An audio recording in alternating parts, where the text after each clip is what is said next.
नमस्कार, माझ्या चॅनलमध्ये तुमचं स्वागत आहे सरोज पीसमध्ये। चला मग एक नवीन रेसिपीला सुरुवात करूया। आज आपण बनवणार आहोत बीटचे कोफ्ते। मी एक बीट घेतलेला आहे, त्या अशा प्रकारे त्याची साल काढून घेतलेली आहे। आता अशा प्रकारे बीटरूट किसून घ्यायचे। किसून झालेले आहे। आता 4 हिरव्या मिरच्या चिरून घेतलेल्या आहेत। थोडे बदाम घेतलेले, त्याचं कूट करून घेतले। बीटचा किस केलेला एक प्लेटमध्ये काढून घ्यायचा आहे।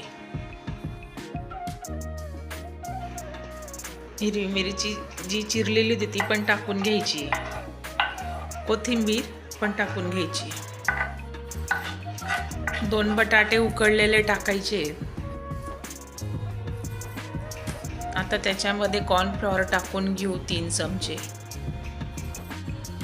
रवा पण घेतलेला आहे 2 चमचे, तो पण टाकून घेऊ। बदामाचं कूट केलेलं आहे ते पण आता टाकून घेऊ आपण। कसुरी मेथी घेतली आहे, जिरं घेतलेलं आहे, लाल चटणी घेतलेली आहे, हळद घेतलेली आहे, गरम मसाला घेतला आहे, धनेपूड घेतलेलं आहे, मीठ घेतलेलं आहे। आता हे सर्व एकत्र करून घेऊ। त्याचा एक गोळा तयार करून घेतलेला आहे। हाताला थोडं तेल लावायचे, असे गोळे करून घ्यायचे आहेत।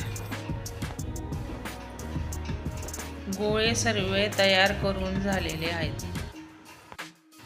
कोफ्त्यांना आता अशा प्रकारे तळून घ्यायचे आहेत।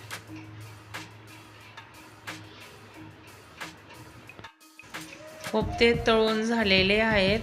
आता त्यांना चिंचेच्या चटणी बरोबर खूप छान लागतात।